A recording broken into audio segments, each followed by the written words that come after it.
des enfants de Dieu. Alors, ai toujours le réflexe de t'éloigner un peu du micro parce que parfois ça crache et on ne t'entend pas bien. D'accord.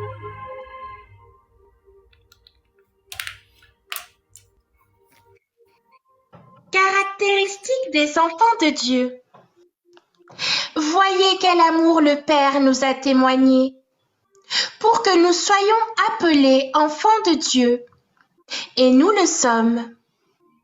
Si le monde ne vous connaît pas, c'est qu'il ne l'a pas connu lui. Bien-aimés, nous sommes maintenant enfants de Dieu. Et ce que nous serons un jour n'a pas encore été révélé. Mais nous savons que lorsque Christ apparaîtra, nous serons semblables à lui, parce que nous le verrons tel qu'il est. Amen. Amen. Tu le verras tel qu'il est, sans énigme. Voir l'homme tel qu'il est, c'est le voir nu. C'est ton mari. Un mari n'a pas honte de se déshabiller devant sa femme. Une femme n'a pas honte de se déshabiller devant son mari. Mais lorsqu'elle est au salon ou bien à l'extérieur, elle aurait honte qu'on voie les parties de son corps. Mais à son mari,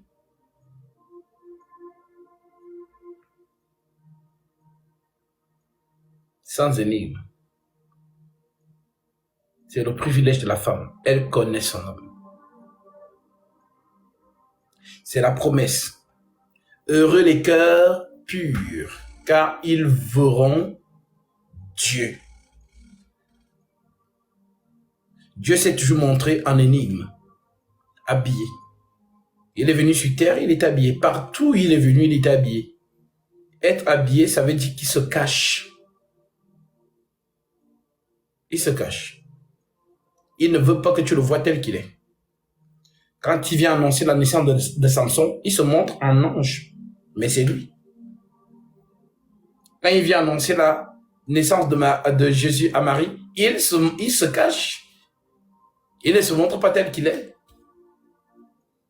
Maintenant, la promesse, comme tu viens d'entendre l'apôtre Jean te le dire, tu le verras tel qu'il est. C'est une promesse.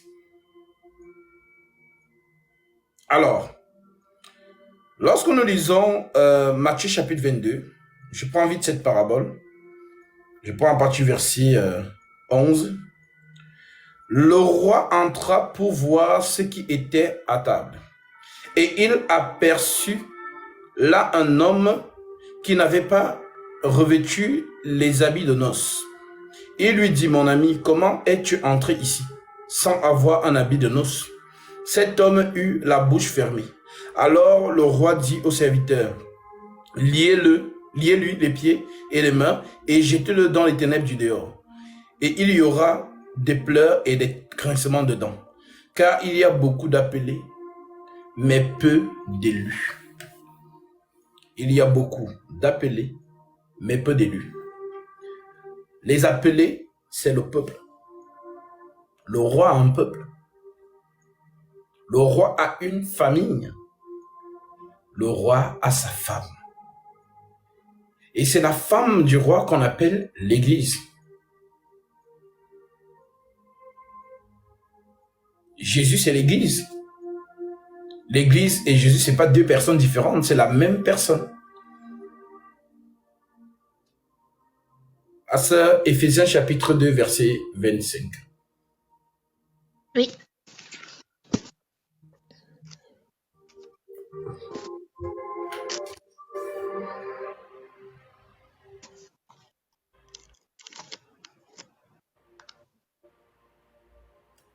Éphésiens chapitre 2 au verset 25. Oui. Parce que mon chapitre, les versets, ça se termine par le verset 22. Oui, Éphésiens chapitre 5, verset 22. Autant pour moi.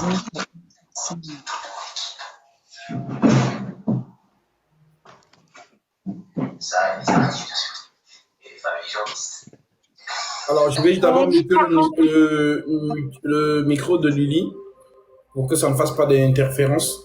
Oui.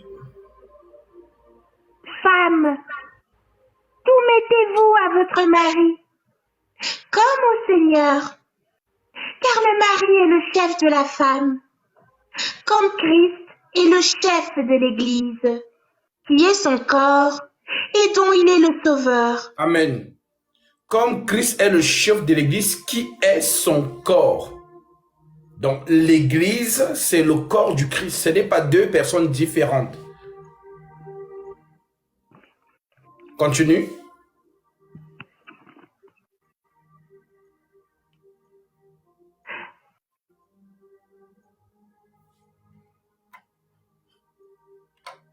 Femmes, soumettez-vous à votre mari, comme au Seigneur, car le mari est le chef de la femme, comme Christ est le chef de l'Église, qui est son corps et dont il est le sauveur. Mais tout comme l'Église se soumet à Christ, que les femmes aussi se soumettent en tout à leur mari. Marie, aimez votre femme comme Christ a aimé l'Église. Il s'est donné lui-même pour elle, afin de la conduire à la sainteté, après l'avoir purifiée et lavée par l'eau de la parole, pour faire paraître devant lui cette Église glorieuse, sans tache, ni ride, ni rien de semblable, mais sainte et irréprochable. Amen. Maintenant, prends Colossiens 1,18. Oui. Donc, aujourd'hui, toi, mon frère qui a posé la question, concernant les actes, tu dois savoir que l'Église, c'est pas une personne à part. Non, l'Église, c'est Jésus lui-même. Parce que la femme n'a pas de nom dans le jardin d'Éden. Elle a un nom après le péché. Donc, dans le jardin d'Éden, elle portait le nom d'homme. On dit, il les appelait tous deux du nom d'homme. Maintenant, la femme la sort d'où? Elle n'a pas été façonnée par la terre. Non. Elle a été prise de l'homme. Donc, comme elle a été prise de l'homme, il faut qu'elle retourne dans l'homme. Voilà pourquoi j'ai toujours dit dans la révélation, la femme n'a pas de tête. La femme n'a pas de pied. La femme n'a pas de main. La femme est une partie de l'homme. C'est l'homme qui a la tête. C'est l'homme qui a les pieds. Donc, elle a été séparée de son origine, donc de là où elle vient. Elle était dans un lieu de sécurité et on l'a enlevée de ce lieu-là. Et elle a été exposée. Étant donc exposée, l'ennemi vient vers elle pour la séduire. Elle est séduite et comme elle a été séduite, elle est souillée. Mais c'est une partie du corps de l'homme qui a été souillée. Voilà pourquoi l'homme, Adam, ne peut pas abandonner cette partie.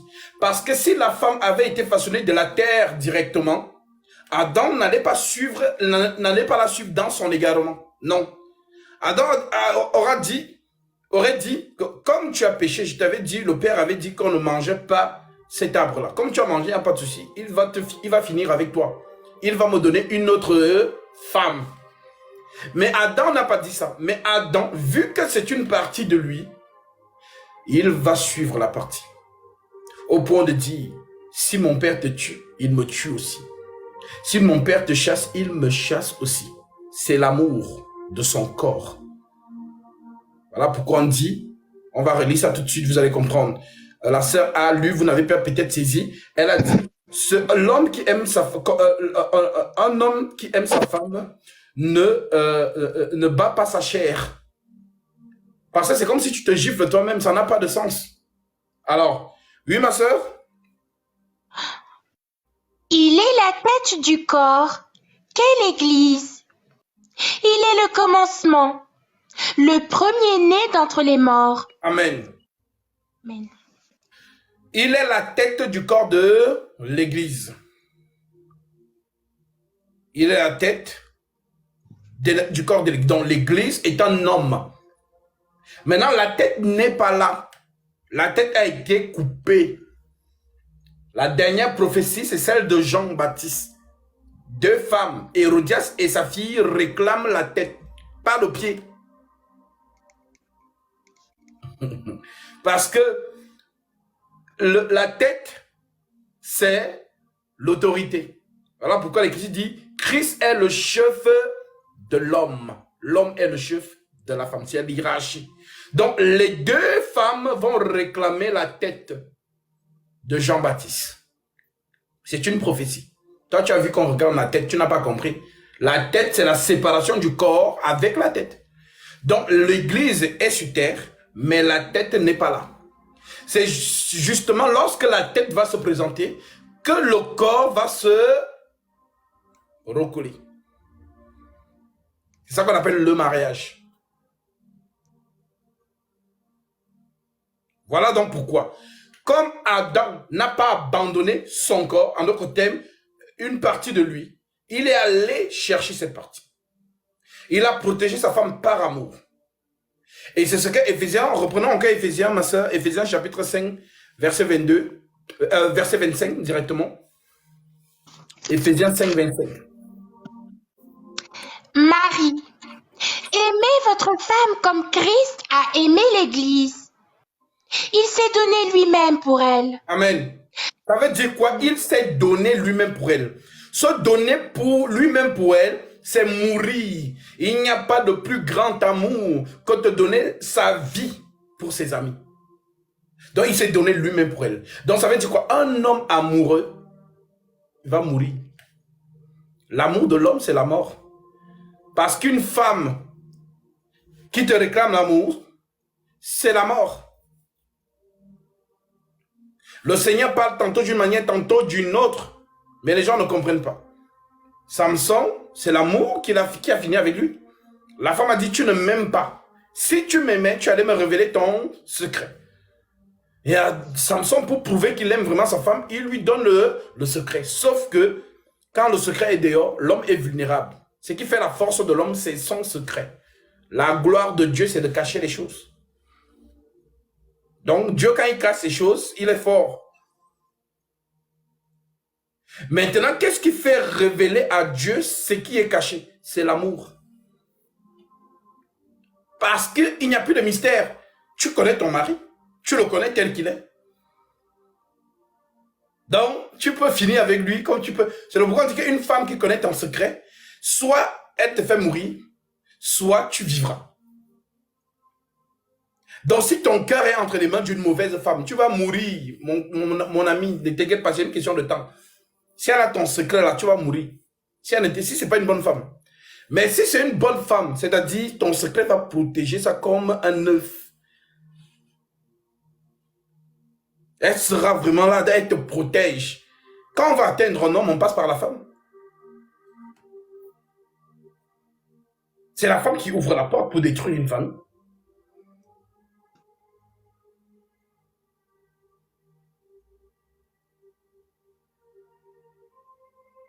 Alors,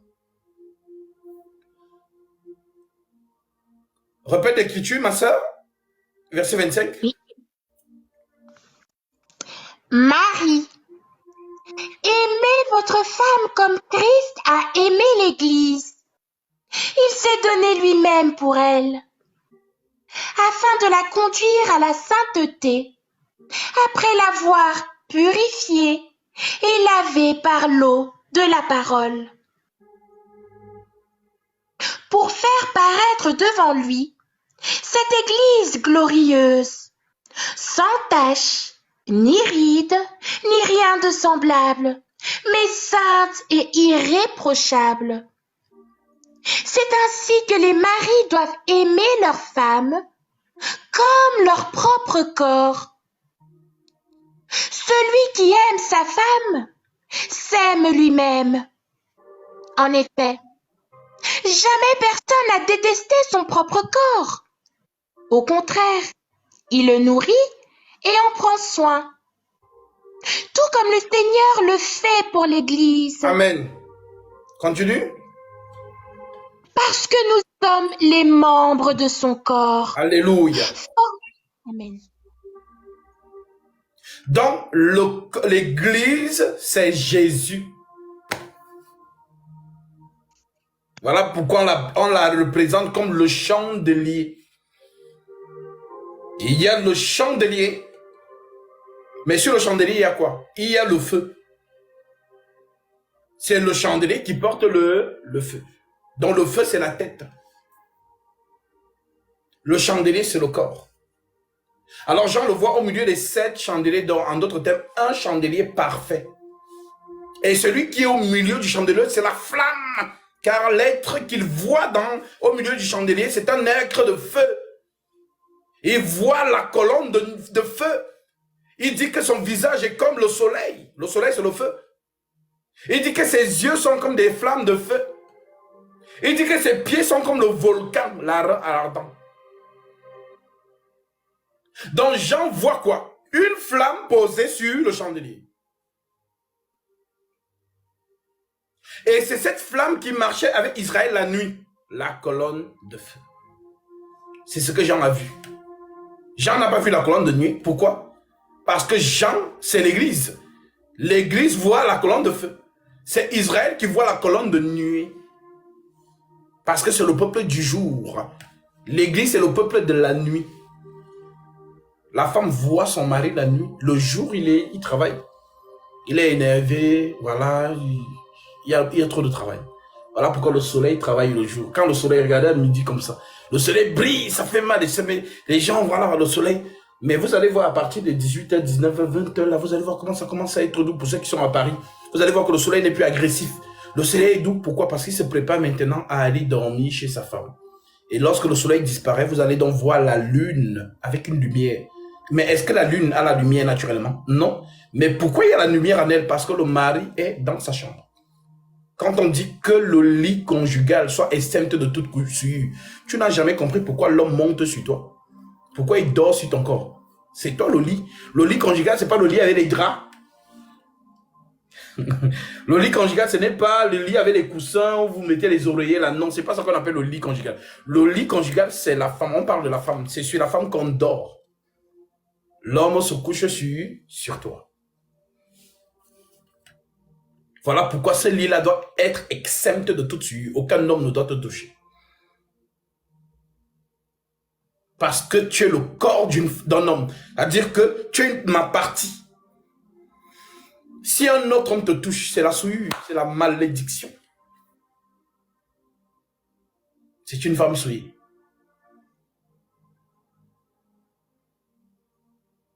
Voilà pourquoi l'adultère, selon le Lévitique, chapitre 20, verset 10, on devait la tuer. La sœur, lis-nous ça, parce qu'on ne va pas dire que j'invente, parce que vous ne comprenez pas ces choses. Ces choses sont tellement profondes. La nature doit vous enseigner, mais vous n'avez pas compris. Avant de comprendre les écritures en noir sur blanc, lisez d'abord la nature. La nature est une écriture écrite. Voilà pourquoi le Créateur lui-même disait, la nature elle-même ne vous enseigne-t-elle pas? C'est un livre, mais il faut savoir lire la nature. Oui, Lévitique 20, 10.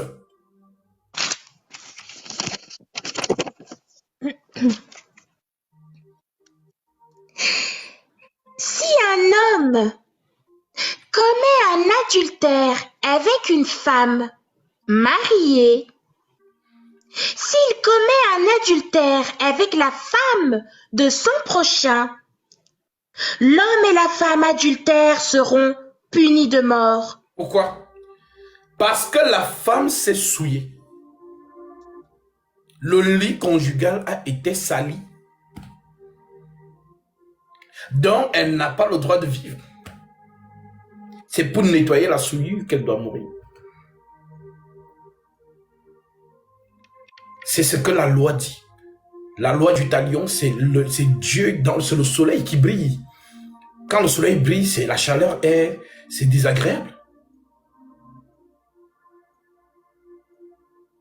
Alors, lorsque Jésus vient donc trouver cette femme dans Jean chapitre 8, il trouve une femme trouvée en flagrant délit d'adultère. Au lieu de la tuer, Jésus dit que celui qui est parmi vous qui n'a pas encore péché, lui jette la première pierre. On dit accusés par leur conscience, ils se retirèrent. Et Jésus justifie la femme. Va et ne pêche plus.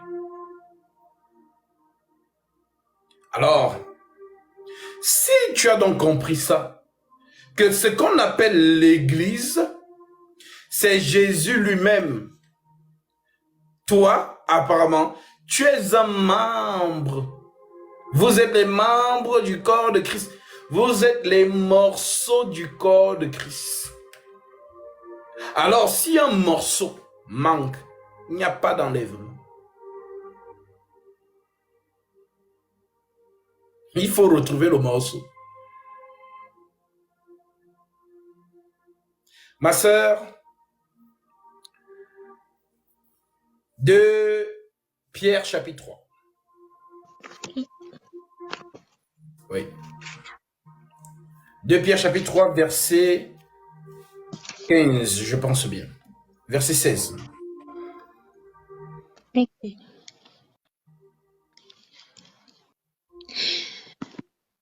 Considérez bien que la patience de notre Seigneur est votre salut. Amen. Reprends encore. Écoutez bien. Considérez bien que la patience de notre Seigneur est votre salut.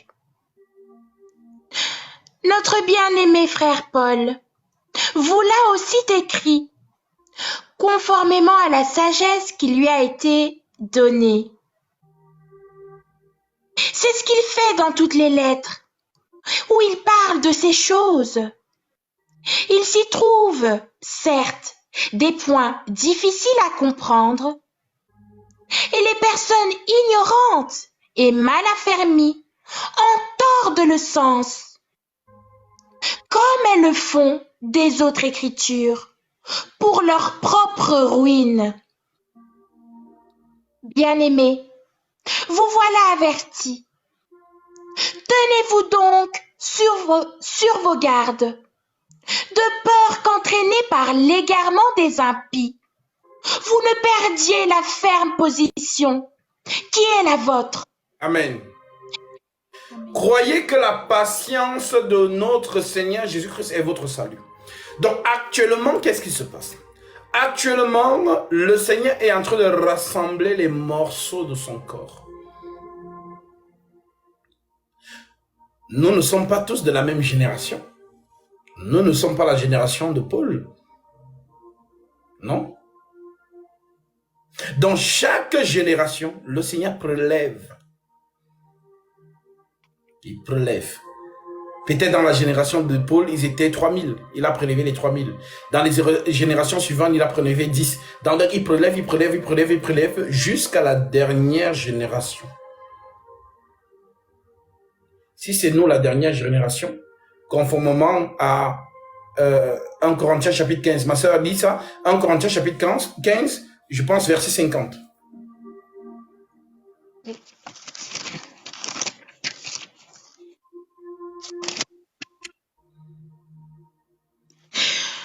Ce que je veux dire, frères et sœurs, c'est que notre nature actuelle ne peut pas hériter du royaume de Dieu, et que ce qui est corruptible n'hérite pas non plus de l'incorruptibilité. Voici, je vous dis un mystère. Nous ne mourrons pas tous, mais tous, nous serons transformés en un instant, en un clin d'œil, au son de la trompette. La trompette sonnera, alors les morts ressusciteront, incorruptibles, et nous serons transformés. Amen. Paul, lorsqu'il donne cette révélation, il se met dedans. Mais Paul dort actuellement. Dans cette prophétie, ne l'a pas trouvé.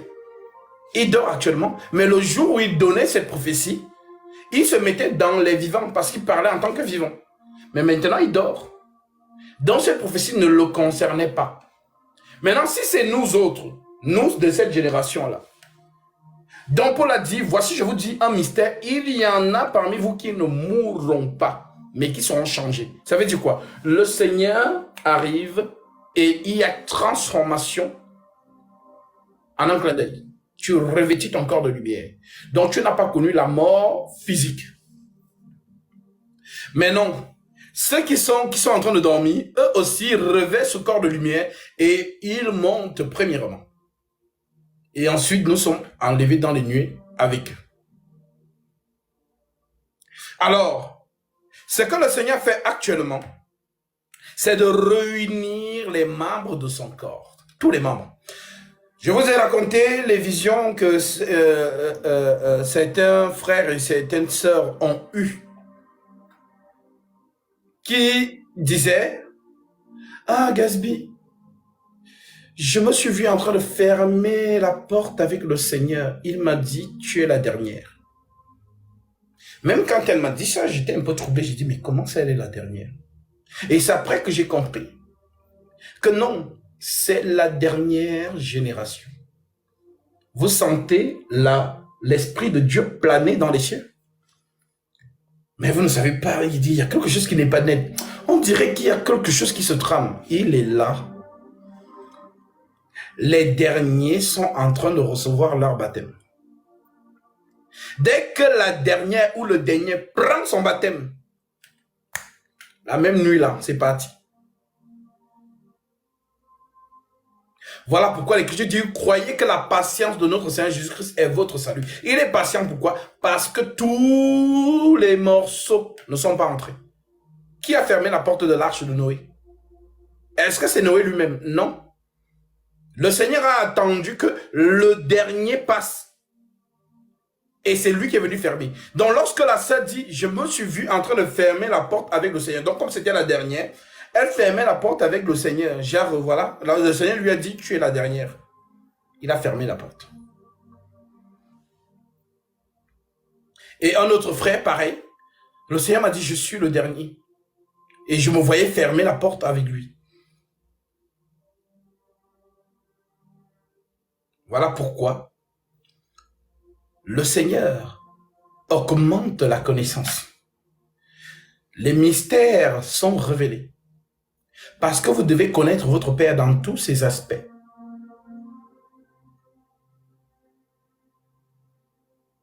Conformément à la prophétie de Daniel, toi, Daniel, tiens secrète ces paroles et scelle le livre jusqu'au temps de la fin. Plusieurs alors le liront et la connaissance augmentera. La connaissance augmente comme un volume qu'on augmente. Elle a commencé avec l'épaule, la descente du Saint-Esprit, Pierre, ainsi de suite. Jusqu'en 2023, la connaissance augmente. Paul vous a enseigné que Jésus, c'est lui, Michael, mais vous n'avez pas compris. Parce que vous vouliez voir où il écrit Michael. Pourtant, il vous a dit que à la voix d'un archange. Il n'y a qu'un seul archange. Il n'y a pas deux archanges. Le seul archange, c'est Michael. L'archange Michael. Donc, Michael, c'est lui, Jésus. Mais comme Paul n'a pas dit, bon, Jésus-Christ, c'est lui, Michael, les gens, ils ne savaient pas. Mais Paul leur dit, il est le chef de toute domination. Supérieur aux anges. Mais qui est supérieur aux gens? C'est Michael. Voilà pourquoi il a la mention archange. Arco. Donc, arc, ange. C'est un ange, mais supérieur. Arc veut dire chef. Donc, c'est un ange supérieur. C'est ça qu'on appelle archange. Donc, Paul a écrit ça, mais vous n'avez pas vu. Paul a dit que Jésus, c'est Gabriel. Mais vous aussi, vous n'avez pas vu. Parce que vous n'avez pas vu l'écriture qui dit, oh, Jésus, c'est lui, Gabriel. Non. Mais Paul vous a dit, l'ange de lumière. Maintenant, l'ange de lumière, c'est qui? L'ange de lumière, c'est celui qui enseigne. La lumière, c'est quoi? C'est la vérité. Parce que quand on dit lumière, les gens s'imaginent une lumière, la lumière du soleil ou l'ampoule de leur maison. Non. La lumière, c'est la vérité. Quelqu'un vous a dit, je suis la lumière du monde. C'est lui l'ange de lumière. Donc, je suis la vérité. Je suis le chemin. La vérité dans la lumière et la vie. Donc, l'ange de lumière, c'est celui qui enseigne. Et c'est cet ange que Jésus promet d'envoyer. Jean 16, ma soeur. Parce que comme les gens, je ne vous en tiens pas rigueur, parce que c'est vrai que Paul il a tellement prêché avec simplicité. qu'il faut avoir le même ministère que lui pour comprendre les choses qu'il a écrites. Quand vous lisez les épîtres aux Hébreux, quand vous lisez les épîtres aux Romains, ce sont des choses très lourdes. Mais que seul celui qui a le même ministère que Paul peut comprendre que, mais attends, il a parlé de tout ça. En fait, il n'y a rien de nouveau. Paul a eu toute la révélation. Il le dit lui-même, c'est pas moi. Oui, ma soeur, lisons d'abord Tite chapitre 1. Tite 1, verset, à partir du verset 1. Donc, nous ne prêchons pas quelque chose de nouveau. Paul a tout écrit. Mais il faut avoir les yeux pour voir. C'est tout. Donc, je ne vais pas vous dire quelque chose de nouveau. Au contraire, je suis en train de vous dire, en fait, il a parlé de ça. À vous d'avoir les yeux pour voir. Paul a reçu la révélation summum. Oui, ma soeur. Adresse et salutations de la part de Paul, serviteur de Dieu et apôtre de Jésus-Christ. J'ai été chargé d'amener ceux que Dieu a choisis à la foi et à la connaissance de la vérité, qui est conforme à la piété, afin qu'ils aient l'espérance de la vie éternelle. Le Dieu qui ne ment pas l'avait promise avant tous les temps, et au moment voulu, il a révélé sa parole par la prédication qui m'a été confiée sur ordre de Dieu, notre Sauveur. Amen. 2 Corinthiens chapitre 12, verset 7. Donc vous avez vu, Paul vous dit que toute la révélation depuis Genèse jusqu'à lui, donc les prophètes sont passés, les apôtres ont enseigné, donc le summum de la révélation, Jésus a donné à Paul. Et c'est ce qu'il vous dit dans Tite. Cela lui a été révélé pour la gloire des élus. Maintenant, 2 Corinthiens, chapitre 12, à partir du verset 1 même. Okay. Une nécessaire humilité. Faut-il se vanter? Cela ne m'est pas utile. J'en viendrai cependant à des visions et à des révélations du Seigneur. Je connais un homme en Christ qui, il y a 14 ans, a été enlevé jusqu'au 3e ciel. Était-ce dans son corps ou à l'extérieur de son corps? Je l'ignore, mais Dieu le sait. Et je sais que cet homme, était-ce dans son corps ou à l'extérieur de son corps? Je l'ignore, mais Dieu le sait. A été enlevé au paradis et a entendu des paroles inexprimables qu'il n'est pas permis à un homme de redire. Je me vanterai d'un tel homme, mais de moi-même je ne me vanterai pas, sinon de mes faiblesses. Si je voulais me vanter, je ne serais pas déraisonnable, car je dirais la vérité, mais je m'en abstiens, afin que personne n'ait à mon sujet une opinion supérieure Amen. à ce qu'il voit. Amen. Il parle de lui, donc l'homme qui a été ravi au 3e ciel, c'est de lui qu'il parle. Voilà pourquoi il dit, malgré tout ça, il ne se vante pas. Continue. Mais je m'en abstiens, afin que personne n'ait à mon sujet une opinion supérieure à ce qu'il voit en moi, ou ce qu'il entend de moi. Et pour que je ne sois pas rempli d'orgueil, à cause de ces révélations extraordinaires, j'ai reçu une écharde dans le corps, un ange de Satan pour me frapper et m'empêcher de m'enorgueillir. 3 fois j'ai supplié le Seigneur de l'éloigner de moi, et il m'a dit, ma grâce te suffit, car ma puissance s'accomplit dans la faiblesse. Amen. Aussi. Amen, amen.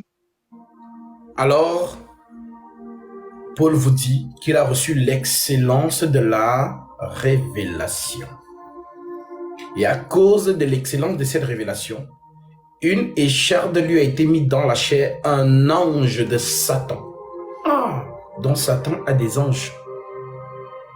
Parce que Michael a des anges. Le dragon aussi a ses anges. Apocalypse 12, verset 1. Il y eut guerre dans le ciel. Michael et ses anges. Le dragon et ses anges. Maintenant, Paul vous dit ici que à cause de l'excellence de cette révélation, un ange de Satan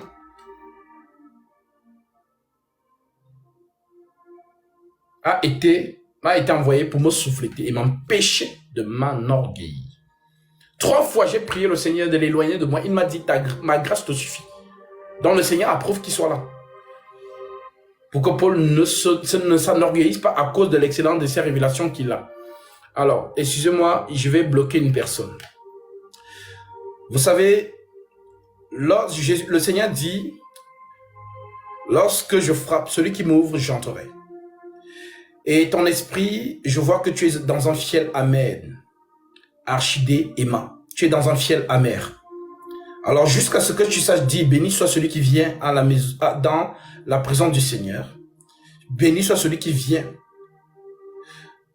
dans la présence du Seigneur. Je te ferme la parole.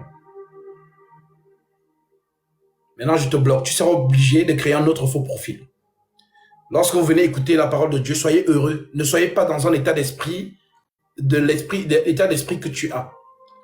Si la lecture te dérange, il faut partir. Pourquoi tu restes là? C'est les démons qui vous animent.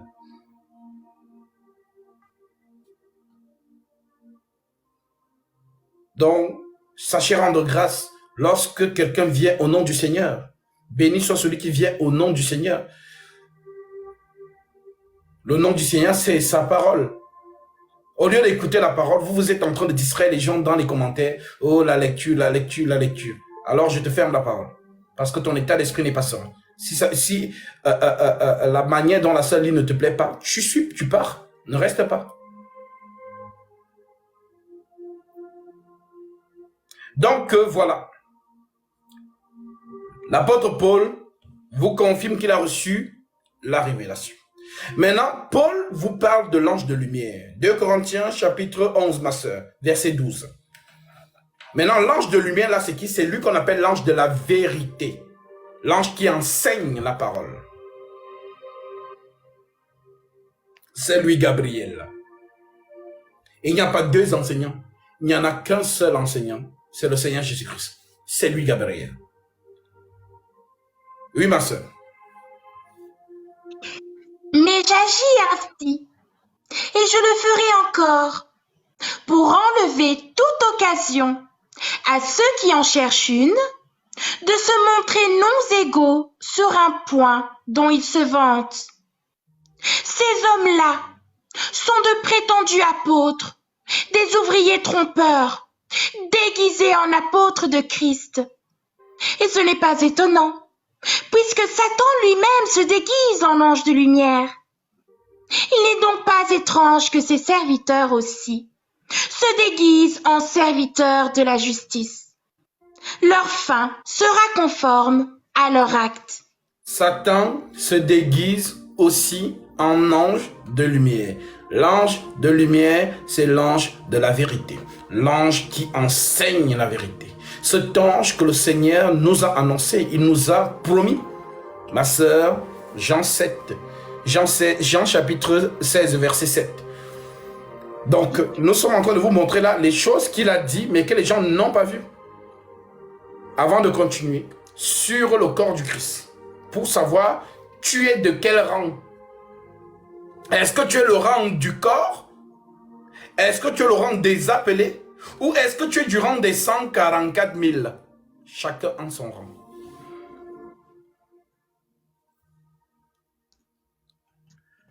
Oui, ma soeur. Cependant, je vous dis la vérité. Il vaut mieux pour vous que je m'en aille. En effet, si je ne m'en vais pas, le défenseur ne viendra pas vers vous. Mais si je m'en vais, je vous l'enverrai. Et quand il sera venu, il convaincra le monde en ce qui concerne le péché, la justice et le jugement. En ce qui concerne le péché, parce qu'il ne croit pas en moi. La justice, parce que je vais auprès de mon Père et que vous ne me verrez plus. Le jugement, parce que le prince de ce monde est jugé. J'ai encore beaucoup de choses à vous dire, mais vous ne pouvez pas les supporter maintenant. Quand le défenseur sera venu, l'Esprit de la vérité. Amen. Quand le défenseur sera venu, l'Esprit de la vérité, l'Esprit de lumière, l'ange de lumière. Oui? Il vous conduira dans toute la vérité. L'ange de lumière va vous conduire dans toute la vérité. Maintenant, c'est qui l'ange de lumière là? On ne vous a jamais donné son nom. On vous parle souvent Saint-Esprit, Saint-Esprit, Saint-Esprit. Le Saint-Esprit, c'est Gabriel. C'est le Seigneur Jésus-Christ. C'est lui, Gabriel. L'enseignant. Il n'y a pas deux enseignants. Lorsqu'il sera venu, il vous conduira dans toute la vérité. Il va vous enseigner.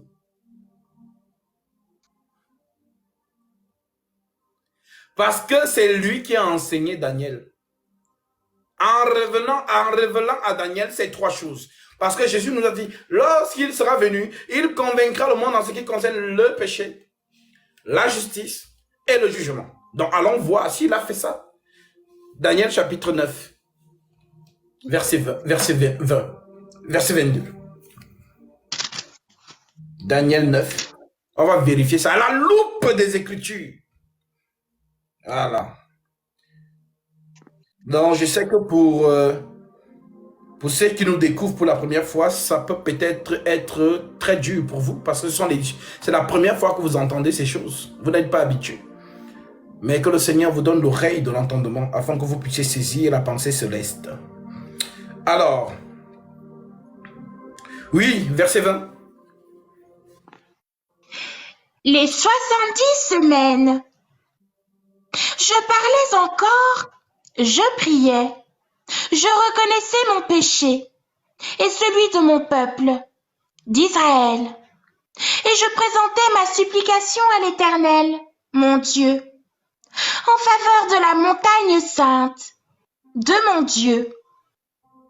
Je parlais encore dans ma prière, quand l'homme, Gabriel, celui que j'avais vu dans ma précédente vision, s'est approché de moi d'un vol rapide, au moment de l'offrande du soir. Il m'a enseigné et a parlé avec moi. Il m'a dit, « Daniel, je suis venu maintenant pour ouvrir ta compréhension. » Alléluia. Qui ouvre la compréhension, mes frères et sœurs? Je vais vous lire la personne qui ouvre la compréhension. Parce que, voilà, dans la version de la sœur, elle est un peu timide, mais voilà, la bonne version, les mots sont plus puissants. Alors, je vais vous donner le verset de celui qui ouvre la compréhension. Parce que ouvrir la compréhension, c'est ouvrir l'esprit.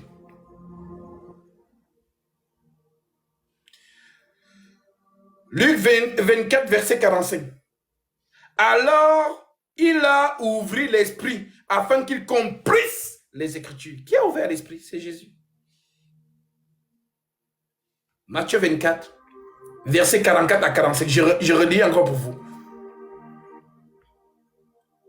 Puis il leur dit, c'est là ce que je vous disais lorsque j'étais encore avec vous, qu'il fallait que s'accomplisse tout ce qui est écrit de moi dans la loi de Moïse, dans les prophètes et dans les psaumes. Alors il a ouvert l'esprit pour qu'il comprisse les Écritures. Ah, Jésus-Christ. Donc, qui ouvre l'esprit, c'est Jésus. Maintenant, qu'est-ce que Gabriel dit? Reprends encore le verset 20, parce que les gens ne comprennent pas. Comme c'est Gabriel, c'est Gabriel. Depuis là, donc Gabriel, c'est lui Jésus. Oui, c'est lui Jésus. Mais pourquoi on ne nous a jamais enseigné ça? Parce qu'ils ne peuvent pas arriver là-bas. Et ça, c'est facile. C'est pas facile. Pour arriver là-bas, c'est l'esprit lui-même qui te guide. Voilà. Oui, ma soeur. Les 70 semaines. Je parlais encore, je priais, je reconnaissais mon péché et celui de mon peuple, d'Israël. Et je présentais ma supplication à l'Éternel, mon Dieu, en faveur de la montagne sainte de mon Dieu.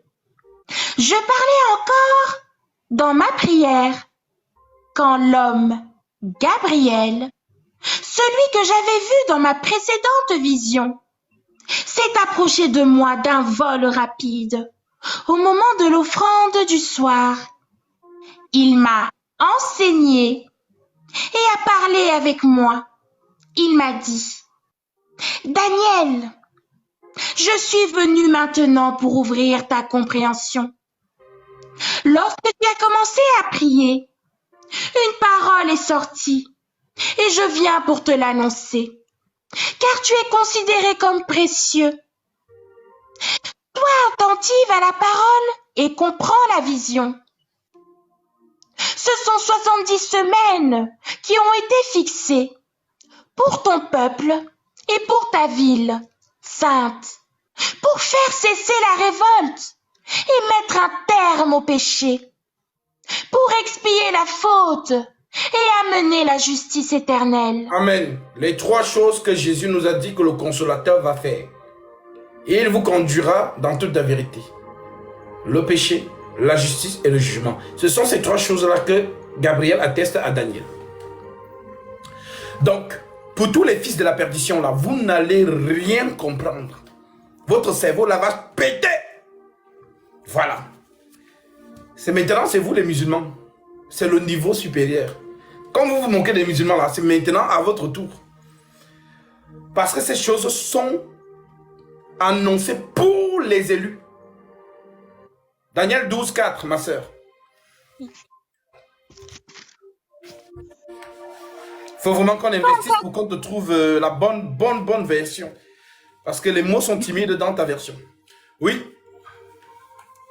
Quant à toi, Daniel, tiens ces paroles cachées et marque le livre du sceau, du secret, jusqu'au moment de la fin. Amen. Amen. Toi, Daniel, tiens secrète ces paroles et scelle le livre jusqu'au temps de la fin. Plusieurs alors le liront et la connaissance augmentera. J'en fais partie des plusieurs que Daniel a annoncé qui vont lire. Voilà pourquoi lorsque nous lisons, la connaissance augmente. Verset 10, verset 9. Il a répondu, « Vas-y, Daniel, car ces paroles seront tenues cachées et marquées du sceau du secret jusqu'au moment de la fin. Beaucoup seront purifiés, épurés et affinés. Les méchants feront le mal et aucun d'eux ne comprendra, tandis que ceux qui seront perspicaces comprendront. » Amen. Les méchants ne comprendront pas. Donc, si vous êtes dans les commentaires, vous me suivez, et que vous ne comprenez rien, vous êtes des méchants. Et c'est moi qui fais, c'est pas moi. Parce que la prophétie dit qu'aucun des méchants ne comprendra. Le méchant selon Dieu, ce n'est pas celui qui vole ou celui qui tue. Le méchant selon Dieu, c'est celui qui est prédestiné pour ne pas comprendre.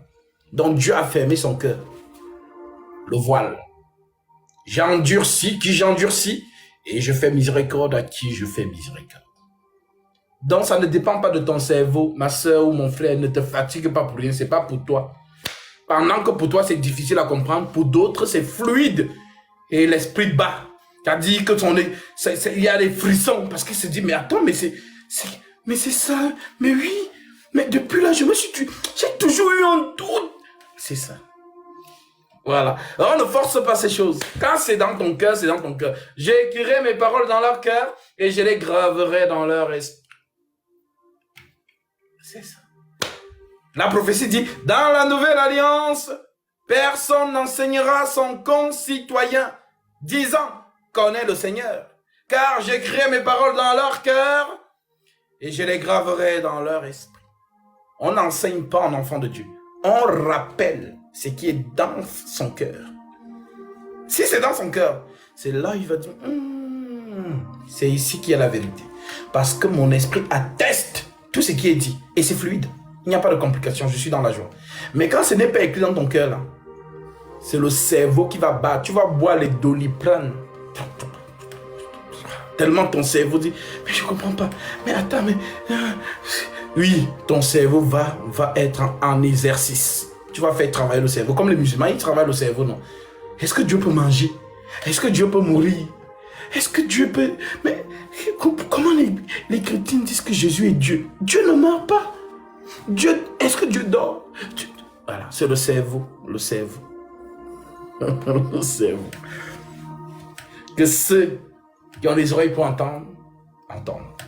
Maintenant que tu as compris que Paul t'a enseigné ces choses, maintenant allons voir comment Gabriel enseigne. Ma soeur, Apocalypse 14, verset 6. Oui. Je vais vous montrer partout où il est venu. On n'a pas mentionné son nom, c'est lui. Les 3 anges proclamant le jugement. Je vis ensuite un autre ange voler haut dans le ciel. Il avait un évent. Amen. Gabriel dit à Daniel dit, j'ai vu l'homme Gabriel qui s'approcha de moi d'un vol rapide. Maintenant, qu'est-ce que Jean nous dit? Reprends encore, verset 14, verset 6. Je vis ensuite un autre ange voler haut dans le ciel. Il avait un évangile éternel pour l'annoncer aux habitants de la terre, à toute nation, à toute tribu, à toute langue et à tout peuple. Il disait d'une voix forte, « Craignez Dieu et rendez-lui gloire, car l'heure de son jugement est venue. Adorez celui qui a fait le ciel, la terre, la mer et les sources d'eau. » Amen. Amen. Qui annonce l'évangile éternel? C'est un ange. Il annonce à qui? On dit à toute tribu, à toute nation, à toute langue et à tout peuple. Ben, il faut qu'on voit où ça se réalise là. Acte 2, verset 1.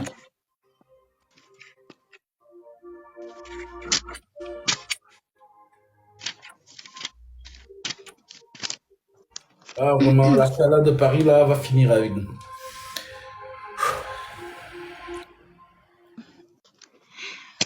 Venu de l'Esprit à la Pentecôte.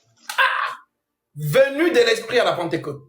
Lorsque, si il vous est avantagé que je m'en aille, car si je ne m'en vais pas, le Saint-Esprit ne viendra pas vers vous. Mais si je m'en vais, je vous l'enverrai et il vous conduira dans toute la vérité.